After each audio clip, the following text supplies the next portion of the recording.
Hi everyone, welcome to today's webinar. I am really delighted to have you all here. I can see the numbers are still climbing up, but you're all very welcome here. I'm going to do some quick housekeeping at the very beginning and introduce you to everybody who's here. So make yourself very comfortable. We have got a fantastic session lined up for you today, including two very special guests. But firstly, I'm just going to cover some very quick housekeeping and introduce myself. I am Kerry Rusak. I look after product marketing here at Kainos, specifically looking after the area of Workday automated testing, Smart Test.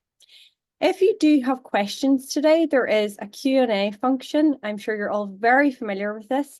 Please submit all of your questions on the Q&A panel. We're going to cover off as many of those as we can at the end of today's session. At the end of today's webinar, you're also going to have a short survey. If you could please take a moment just to complete that. Your feedback is so valuable and it helps us to improve these sessions each and every time.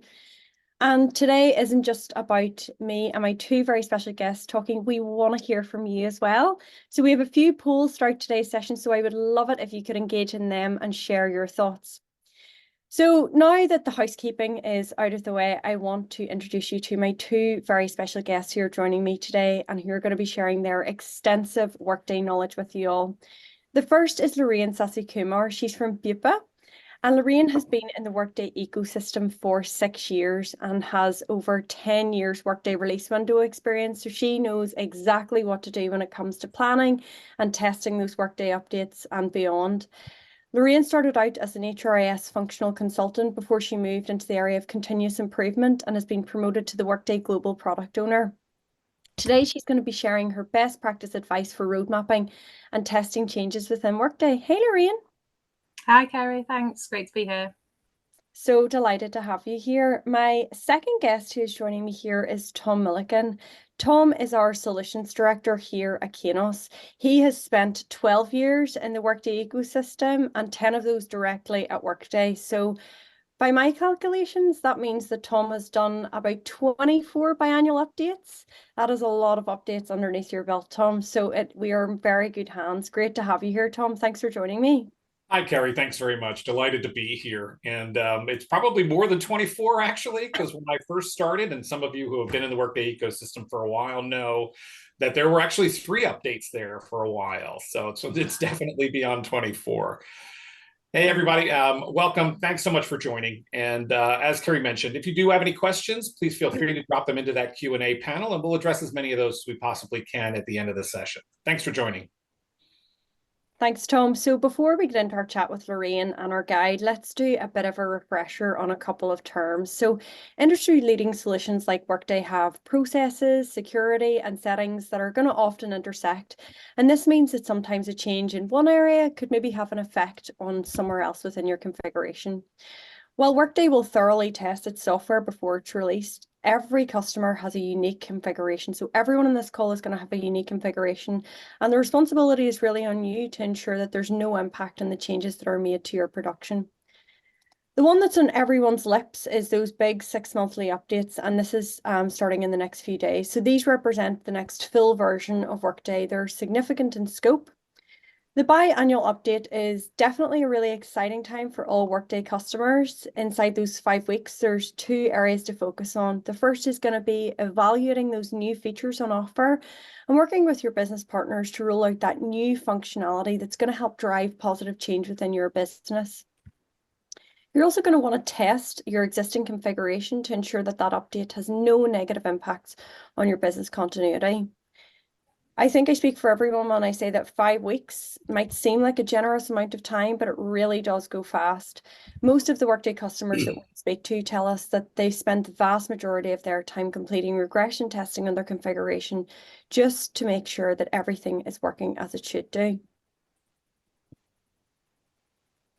And it's not just the big updates. There are weekly updates that are released into your production system to fix issues and add new code for any upcoming releases. We recommend your regression test to catch any issues that may arise through this new update or from the configuration changes that you've been making during the week. Of course, it's not just these weekly updates. There are regular business as usual updates that will need to be tested.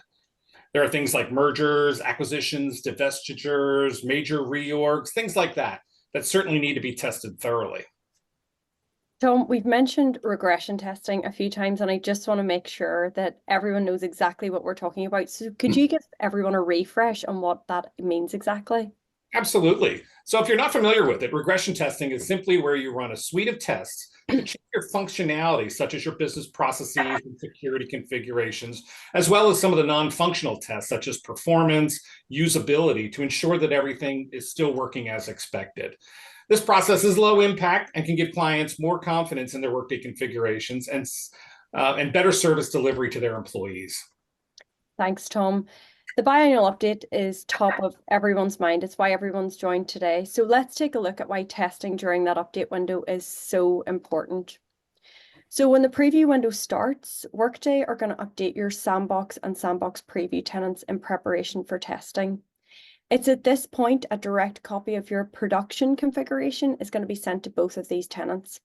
Workday is going to use their business process framework, which is powerful as it enables you to configure and subsequently maintain your core process flows within Workday product lines to connect your people, your applications, and services, meaning that your configuration is completely personal to your organization.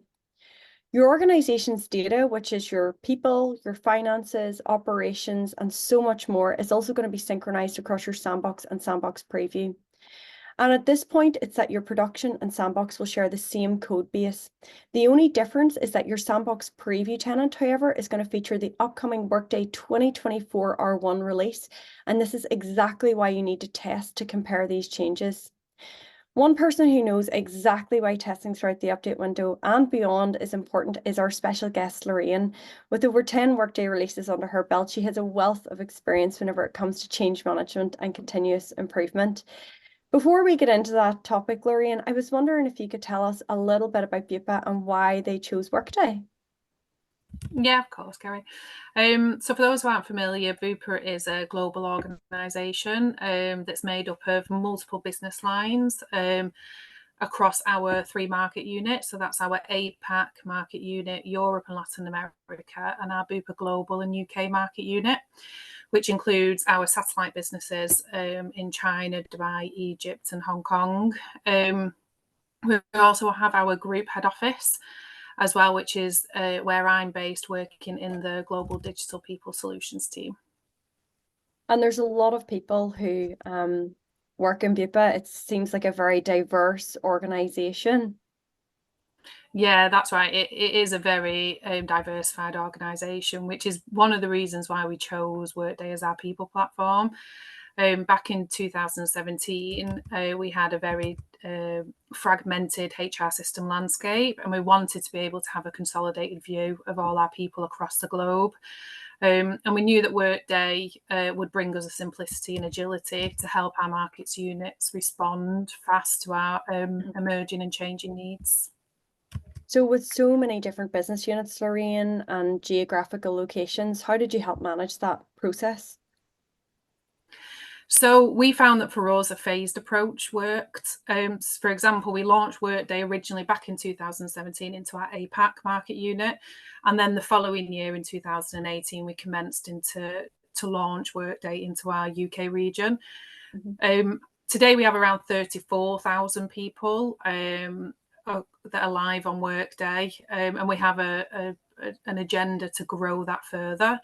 So as an example, we have one of the projects that we're looking at this year is deploying Workday into our UK care homes, so our part of our provision businesses, which is around 10,000 employees. What we're going to do before is go live with a portion of that population later this year as part of a pilot before we roll out to the rest of the care homes. Amazing, Lorraine. It sounds like since you've launched in 2017, you have several projects on the go at one time.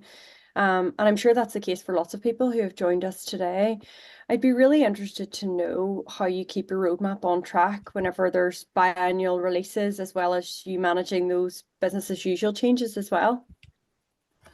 So at BUPA, we have our continuous improvement release cycle. So we work in roughly 5 to 6 week release sprints throughout the year, We plan the release dates at the beginning of the year, so everybody knows what those dates are, so what our releases are throughout that year. And this approach helps us ensure that our continuous improvement stays on track, which allows us to continually evolve the platform. And because we work in that way, Workday's biannual updates slots really nicely into that existing framework. Yeah, that does sound like a really nice way to plan out your year so you know what's coming. Lorraine, thank you so much. I think it's a great time to get into our guide to testing, and we're going to come back and chat to you very soon. So don't worry if you're new to Workday. Today we're going to be sharing best practice guide whenever it comes to testing. So I hope by now you've had a chance to look at a plan, but it's not too late if you haven't. Tom, given your expertise, could you share any advice on how everyone joining in the webinar today could focus their time during this update window? Thanks, Carrie. Absolutely. Developing your update test strategy helps you define what you plan to test and why. When deciding what to test, we recommend a risk-based approach. And for me, there are three real main themes. First, your first priority should be to focus on testing efforts on your high-risk or high-impact business as usual functionality. Successful update testing boils down to being able to fulfill two key objectives with confidence by the end of those 5 weeks. You want to make sure everything your Workday setup can do now will still work correctly when running on the new version of Workday. For example, are your step conditions, eligibility rules, and other validations still working properly? If not, you need to figure out why and either change or fix it. But you will also need to be sure about the flip side. You want to know for certain that nothing you've specifically prevented or blocked people from being able to see or do has become possible. For example, on the new version, can workers suddenly see sensitive data about their colleagues they couldn't before and shouldn't now? Second, third-party integrations, and I know that this is a big deal for a lot of folks. Whilst you might be using Workday for a wide range of business activities, you'll still have integrations that take data from Workday and feed them to third-party systems and vice versa. It's vital that you test your key inbound and outbound integrations to ensure that they will continue to receive and deliver the correct data once that new code base is moved into production servers. Third, automatic features. For brand new Workday features or functionality that are switched on automatically following that 5-week preview, it's important to prioritize those based on their impact to your business and configuration. Tom, thanks so much for sharing. I think it's really useful to get an insight as to how to prioritize, but could you help us understand the right approach to take whenever it comes to planning for success? Yeah, absolutely. A good test plan maps out the 4 W's in detail: the what, or scope of your testing; the when, your schedule and in what order you're going to be doing things; the where, what tenants you're going to be using, preview, sandbox, etc., and the who, the staff or people resources that are going to be necessary to complete your testing. It documents the following and should be agreed by all of your stakeholders. The risk you hope to mitigate by testing, and this will come from your strategy. What specifically you will test to mitigate those risks. For example, you might have identified in your strategy that benefits eligibility during the hiring process is high impact, high risk area that must work when the update goes live. But what specific processes will you use to test or mitigate that risk?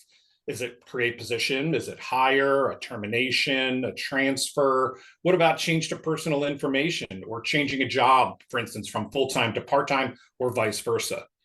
The specific scenarios and number of tests you will execute in each of these areas of focus to get to the depth of coverage you need. Will you conduct negative tests? For instance, take testing to make sure that things don't work when they shouldn't? Which staff will you need for the various tests? And lastly, your test schedule, specifying which tests are taking place on which dates and which order by which staff. Remember, it's rare to complete a test cycle with 0 failures. So remember to include time to run the initial test plus time to investigate issues, log and resolve these, and retest those fixes. Be sure to build this contingency into every test cycle in your schedule.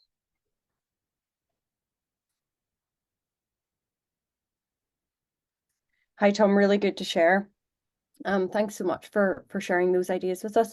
I think it'd be a really good time to launch our first poll to find out who exactly and how many people are involved whenever it comes to testing for a release. Whenever it comes to testing your Workday, how many people are involved? Is there 0 to 5 people? Maybe you've up to 10 people testing. Wow, actually lots of different numbers coming in here. Nobody has between 11 and 15. Yeah, lots of different people. Oh my goodness, this is amazing, the number that are coming in. Guys, thank you so much for voting. It was a clear win at the very beginning, but yeah, I can see lots of people. So anywhere between 0 and 10 people, there's quite a lot of people that actually have 15 plus people. So it's amazing to see the number of people that are involved, and hopefully you've been able to share with those people what they're going to be doing throughout the update. Sorry, I'm just going to try and stop sharing the poll here. So yeah, so Tom, whenever it comes to sorry, just having a little technical difficulty here with the poll.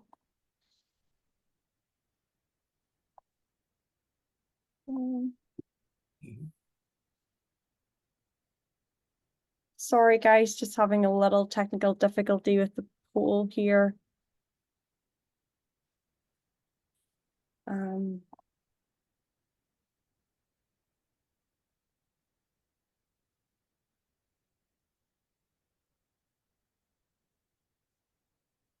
Sorry about this, guys. So Tom, now whenever it comes to what's planning within those 5 weeks, I think I mentioned at the top of today's session that 5 weeks is going to seem like a really generous amount of time. So one of the questions that we are often going to get asked within those 5 weeks is, how do you plan out those 5 weeks? Thanks, Carrie. Yeah, so as you've already mentioned, the update window lasts for those 5 weeks. And during this time, there are key areas you're going to want to test. And these range from, those third-party integrations that are critical that I mentioned earlier, all the way through to your business processes. So my advice would be to focus your attention during the first week on your key integrations, your security configurations, Workday payroll calculations for those of you using Workday payroll, and perhaps your custom reports. These are business critical and are more sensitive to data changes within the tenants than business processes. By testing them thoroughly at the start of the testing cycle, you'll get an immediate understanding of areas you may need to address in the coming weeks. I then begin by testing BPs from the second week onwards. Testing of your business processes should be on a risk-based approach, right? Start with your most commonly used BPs, hires, terminations, transfers, and so forth, and ensure that they are working as expected before you move on to other areas. Now, be sure also to look at the integrations that might be embedded in those business processes, particularly your hire and your termination, so that those of you using some sort of single sign-on or authentication tool as a part of an integration within those business processes, that they are absolutely working correctly. Remember to continue running your security, reporting, and integration tests alongside your BPs throughout that 5-week window as well. Depending on the size of your test plan and the size of your team, you may need all of week 3 and 4 to finish your initial test cycle. At this point, you're running your initial tests, but you're also taking time to identify and resolve any issues you've found before retesting those fixes. If you don't have access to test automation, then things can definitely be a little more difficult. Consider breaking your testing up into 2 test cycles, where the second cycle is a mirror of the first and is executed during weeks 4 and 5. Be sure to take advantage of tracking and documentation tools out there. Let me say that again. Be sure to take advantage of tracking and documentation tools out there. In-house testing teams often lack traceability around tests and their results. This leads to uncertainty and risk in the test process, and there's no reliable and consistent view of progress or potential blockers. And when auditors arrive, there's no reliable record of the testing that you've completed in order to inform them as well. Also, in my experience, it's always a great idea to ask Workday to copy your production data down again into your sandbox preview tenant toward the end of that 5-week period. This gives you a final chance to test and confirm that your most up-to-date configuration and data are performing as expected in the new release. And take action to prevent any issues from appearing in production where end users could be impacted. Very important. You get this refresh automatically on day 1 of the preview, but after that, you need to go actually to Workday and request it. Oh, I think that's a really, really good tip to refresh. Again, I think that's a really, really good tip. One thing, Tom, that you did mention, and I noticed you repeated it, was taking advantage of tracking and documentation tools out there. I think that's a really really amazing piece of advice. But what happens whenever people are running the tests, and how do they manage that defect management and the fix process?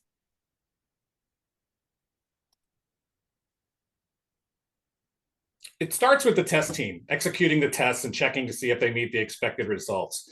In the case of update preview testing, this will often be a question of, did the results in preview match those in sandbox? Where an issue has been found, it should be logged to a central list, shared with everyone, and picked up by that test lead for triage. Some of our clients will use simple spreadsheet for this with some sort of ID, identifying the issue, keeping it simple, and share it with their team. They'll often code things HR, finance, supply chain, and so forth. Others will use a specific tool like Jira for this. From my perspective, it really doesn't matter what you use as long as you use it consistently and collaborate. Communication is key for this process. Where the test lead believes this is a functional defect, something that needs to be changed either in the configuration or setup of the Workday tenant, they can raise it for investigation by the configuration team. This might be an internal resource, or it could be an application managed service from either a Workday partner or Kainos. It will depend on the complexity of the issue and what Workday experts the company has internally. The internal or partner provided team will fix the issue and update that shared log. If, however, the test lead believes it to be a technical issue, maybe a bug in a new Workday release, this test lead raises it as a ticket within Workday.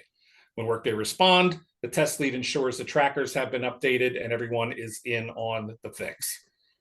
Here's the important part. This is so often overlooked through miscommunication. Retest the defect. Again, retest that defect. Run the required regression test to ensure it is properly tested. Often this falls between the cracks with the assumption that it's been fully tested by whoever fixed it. They will be testing the specific fix, not the bigger picture, so ensure the fix is well regression tested throughout all of the business processes or reports it may touch. Tom, thanks so much for sharing.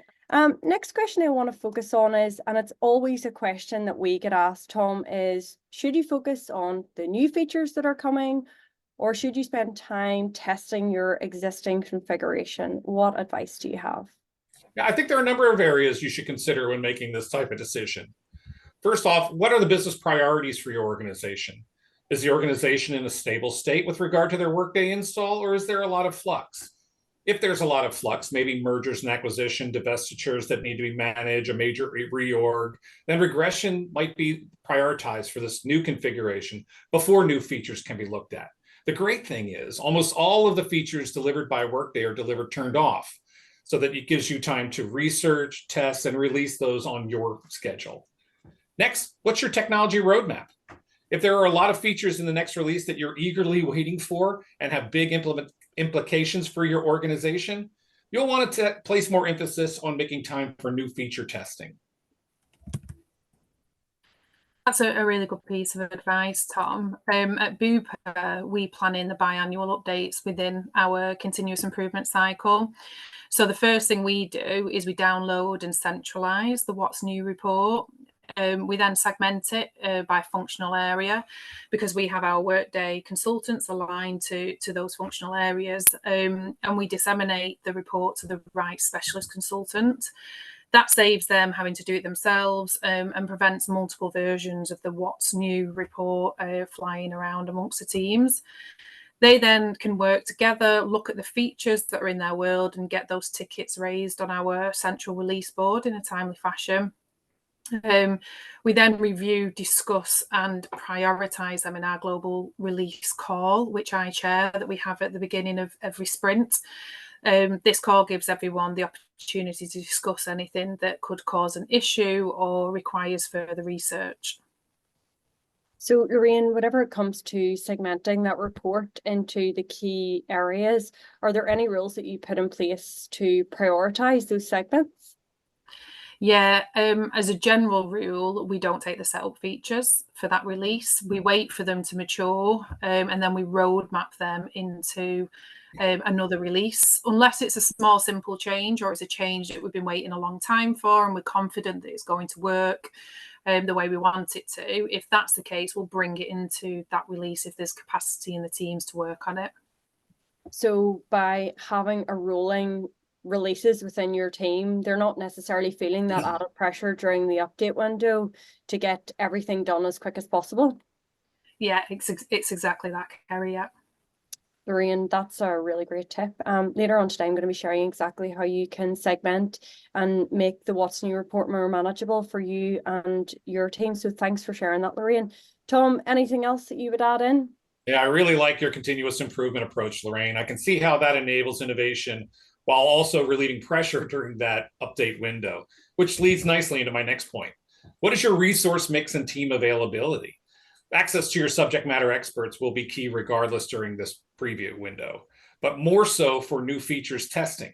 If you don't have access to them at this point and they aren't available, you will need to leave new features testing and configuration and perhaps until later and focus on that regression testing at this point. Get to that stabilization part. Amazing, Tom. Thanks.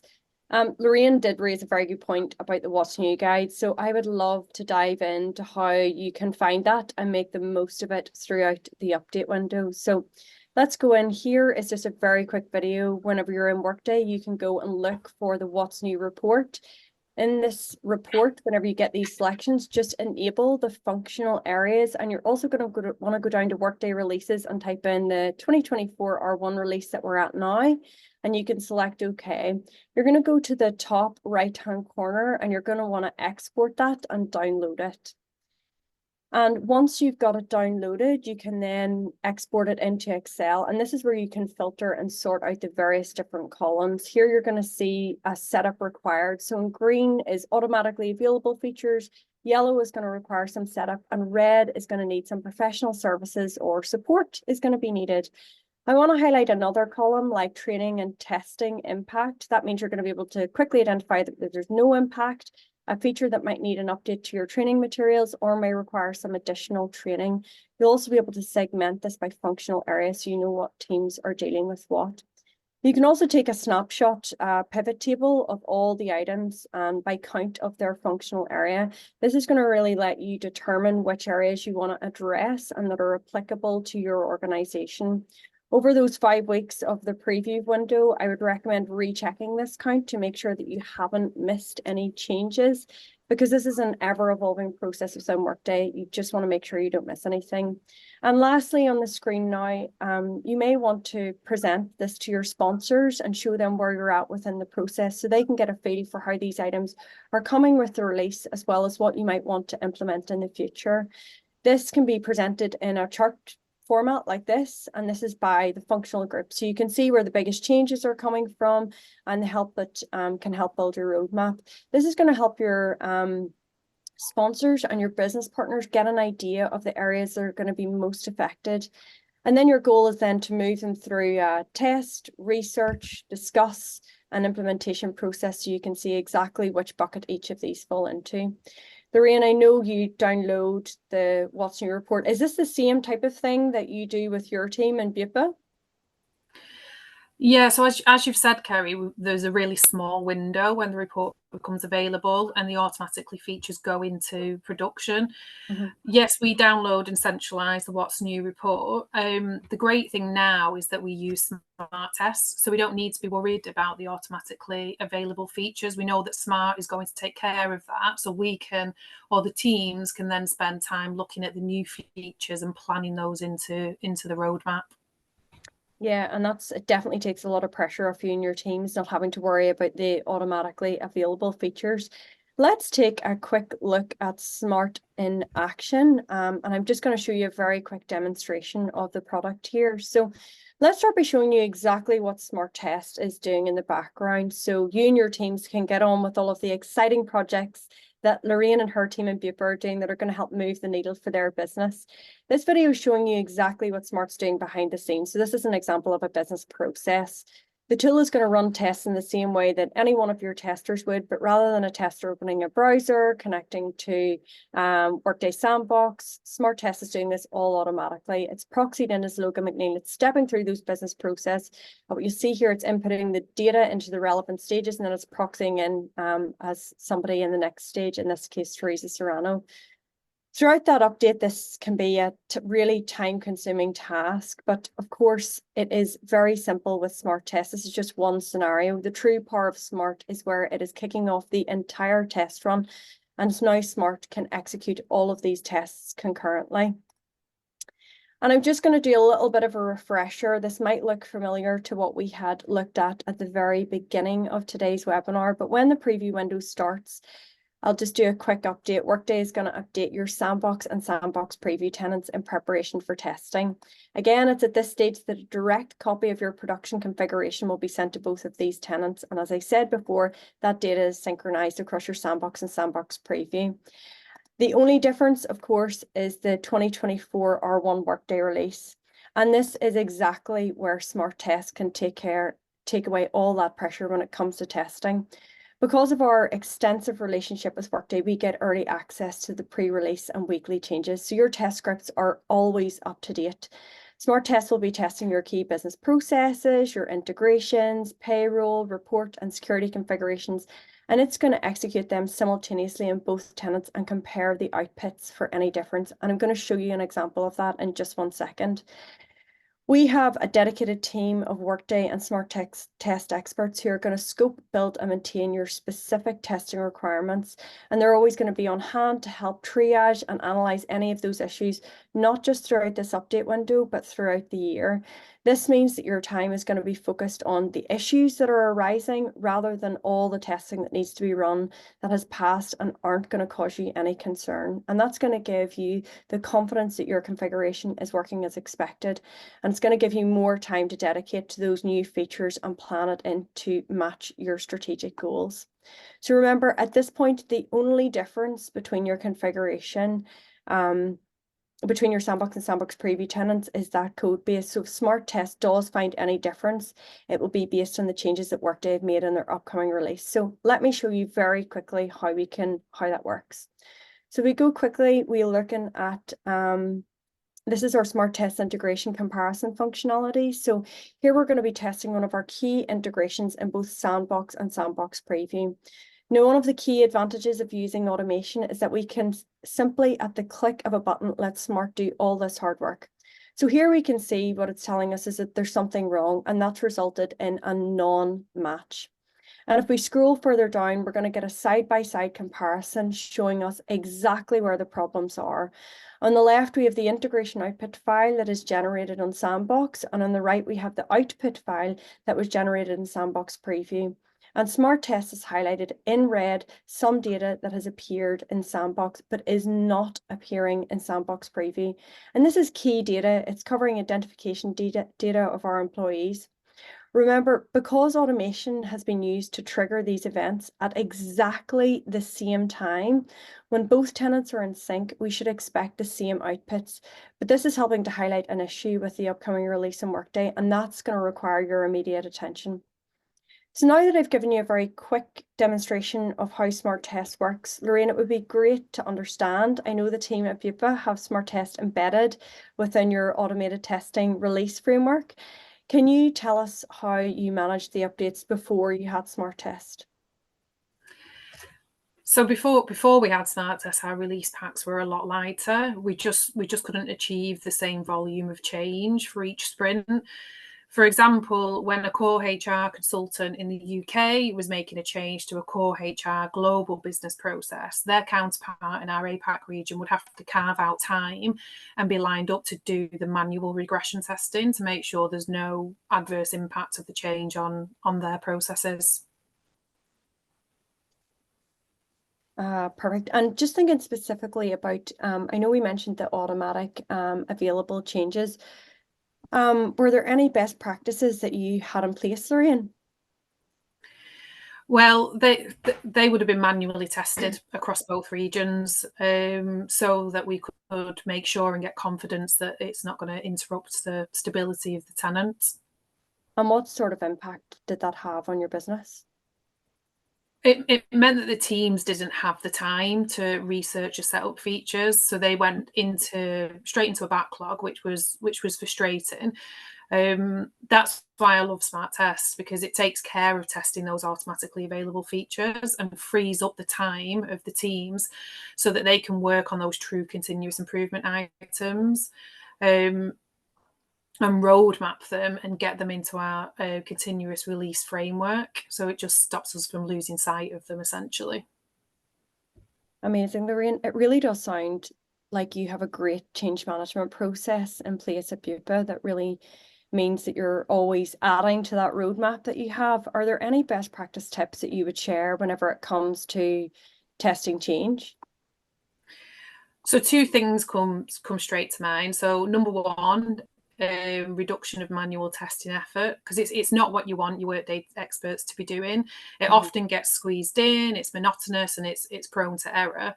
Automated testing is far more comprehensive and a lot faster. For example, for us at BUPA, it would take 10 people to do the equivalent amount of testing that Smart Test does for us automatically. The second one would be risk mitigation. So Smart Tests, sorry, excuse me, I just need to plug my charger in before I lose it. You're okay, Lorraine, don't worry. So Smart Test provides us essentially with the reassurance and confidence in the stability of our tenants, which then leads to a better perception of Workday out there in the business. We're not having to deal with repeatable or frequent incidents. And we have the time and the space to invest in the innovation, so we can constantly be adding more value and evolving the platform. So we use Smart Test not only in our releases, so as part of that continuous improvement cycle, but throughout our projects as well, particularly our deployment projects.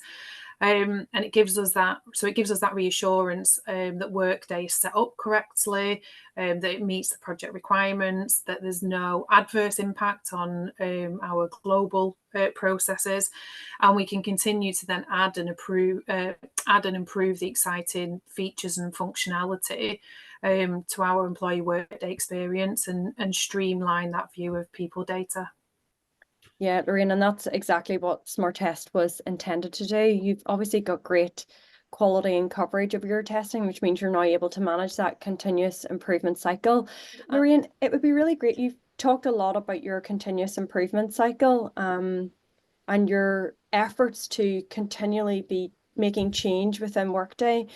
Would you mind if we could share how you manage those ongoing Workday progresses? I think it's really nice that you have this 5 to 6 week cycle, and it fits really nicely to how the biannual updates. So it would be great if you could share that with everyone.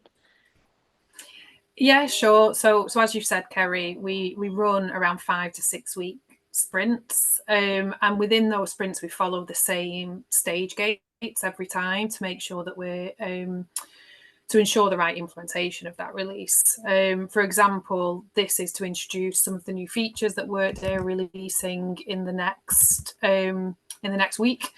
So before we enter a release, we have our scope and prioritization. So this is where the teams are doing all the scoping of the requirements, validating requirements, making sure that the ask is understood, and doing all of that upfront research. Then once we get into the actual release, we have the develop and design stage gate. So this is where we build out all of the config changes in our development tenant. The teams will prototype it, do any playbacks that are needed, do any functional or unit testing to get to the point where that design is finalized and meets the business requirements. Once we finalize the design, we'll then migrate those changes into our sandbox tenant, and where again we have Smart Test running, so they will test the change that's been implemented, as well as doing the standard release regression testing, and we get our test evidence documentation and attach that to our release tickets so that they are audit compliant. Then once we're confident that all testing is passed, then we move it to the next stage gate, which is sign off. And this is where our teams would go out to the business sponsors and request sign-off to deploy that change into the upcoming release window. Once sign-off has been obtained, you then again attach that to your ticket for audit purposes, and then you are ready to go. So you're ready to deploy that change within the next release go live. Lorraine, it's really, really great to see that continuous, and I think it's really good to share that continuous improvement framework that you've been working on in BUPA, obviously given your experience. Can I ask, Lorraine, what is the impact that this has on BUPA as a wider business? So it helps us in so many ways. So BUPA, as I mentioned at the beginning, is an organisation that's very diverse, lots of different business lines, and it changes extremely fast due to our federated structure, and the business lines having some of their own local agendas. So the key thing for BUPA, and the reason why we implemented the release framework to begin with, is because we have a vast range of customers across the business, and we need to be able to respond to them in an agile way. But we also need the framework in place that allows us to manage expectations, manage workloads, avoid the teams getting burnt out, not dealing with requests, unable to prioritize. Because if you don't have that, everything, as you know, becomes priority number one. Working in the 5-week release cycle helps us to support the business's changing needs, whilst also creating the framework for our team to focus on that true value add pieces that keeps the system fresh and continually improve the experience. And finally, a fast response to change is key. So having the automated testing embedded throughout our release cycle has been a huge gain for us. It's removed that manual effort in a very pressurized environment. It reassures us that our security model is watertight, and it's released our consultants to focus on those consultative pieces of work that ensures our Workday tenant is always up to date and continually being improved. Lorraine, amazing. Thank you so much. I can see there's questions already coming into the Q&A, which is absolutely amazing. Before we get to the Q&A, Lorraine, I just want to thank you so much for sharing that. Lorraine, I am going to ask you for 3 top tips once we finish, but I can see there are lots of questions coming in. One of the questions I can see, which I am very quickly going to go back and demo again while you're getting your questions in, is how to find the What's New guide. So if you just give me 1 second, I'm just going to go back into my PowerPoint to show you this video again.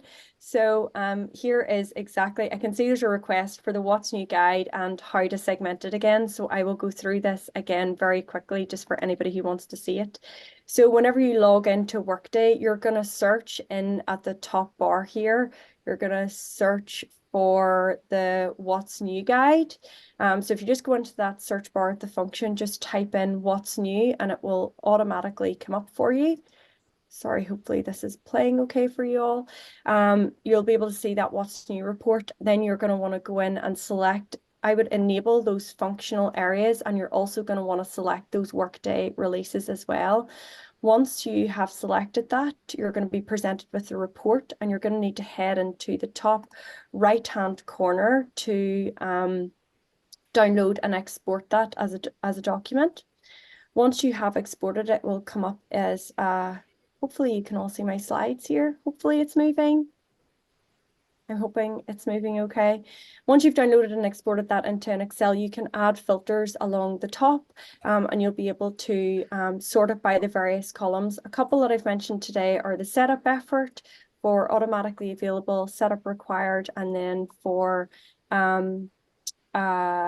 some that need professional services and support, and also the training and testing, and you can filter this out by functional area as well. So hopefully that's of help. I have seen another question in, will the presentation be shared after? Of course, we will share this with everybody after. So of course, everybody can see this afterwards. I am just going to go in and see any more questions that I have in here. Tom, a question for you. We haven't heard from you in a while, so it would be good to hear from you again. A question I have in here from David is saying, do I need a big testing team to help testing during the update window? I think that's maybe after our poll question we were asking how many people. So any help whenever it comes to the size of a testing team for the update window? Yeah, it really comes down to the scope of the testing that you need to be doing. what modules are you currently enrolled in? Do you have HCM, financial, supply chain, and so forth? I think the key is really scoping out what your test plan is going to be and then aligning resources appropriately.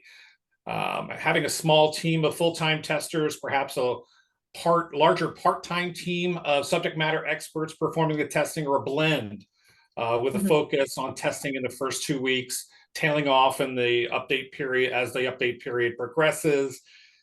This is really kind of where that risk-based approach that I mentioned early on in today's session really becomes a key part of what it is that you're trying to accomplish. One of the other key things I would say here is that automation is really that key to getting through your regression testing. Being able to automate, as Kerry showed you, and running all of those business processes at the same time really helps getting through that regression testing. Being able to, whilst you look at the new features and implement massively changes, the preview experience and what you can and what you can get from it. I think it's tremendously important to be able to not only maintain and stabilize your Workday environment, but to take advantage of the innovation.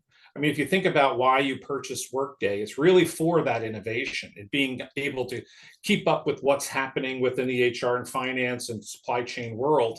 And automation really gives you that capability. You can focus on delivering the best services to your employees while the testing almost takes care of itself. Yeah, Tom, thanks so much for sharing. I really like the plug in there as well. Lorraine, one of the areas that Tom actually mentioned, I've seen this question come up a few times, Tom, is about the tools for tracking. So Lorraine, I wonder if you could share anything that is of use in BUPA, any useful tools whenever it comes to tracking testing.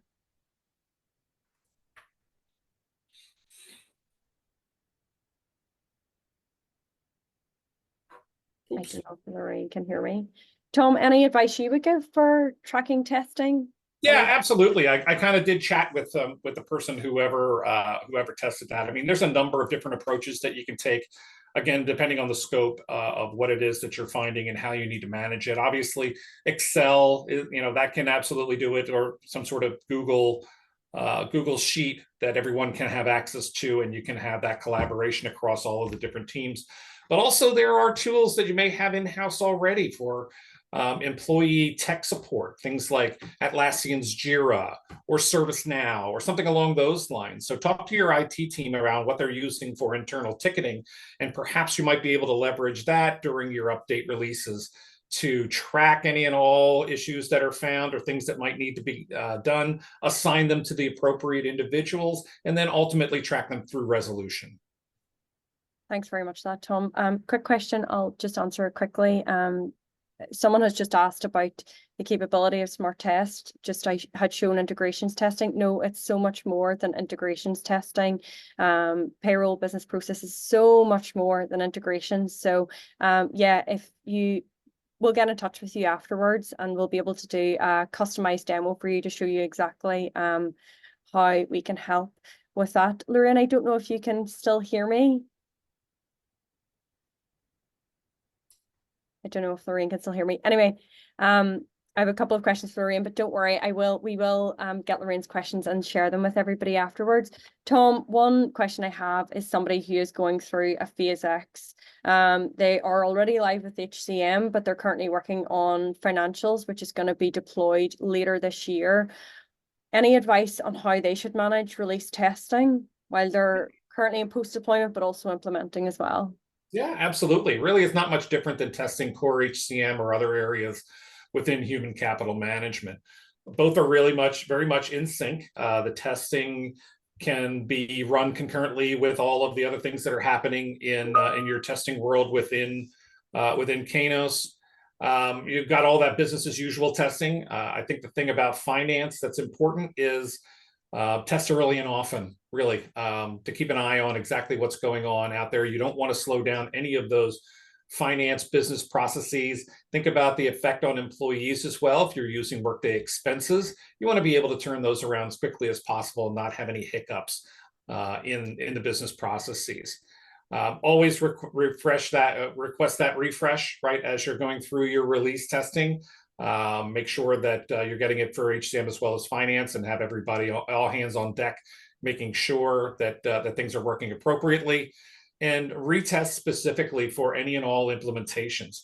Those phase X pieces where perhaps you're adding US or UK or Canada payroll, feel free to use the testing at any point during those implementations as well. You've got your regular schedule where you're testing things appropriately, and then you've got all of these kind of like special projects that need to be tested as well. So retest, retest, retest. Tom, thank you so much for sharing.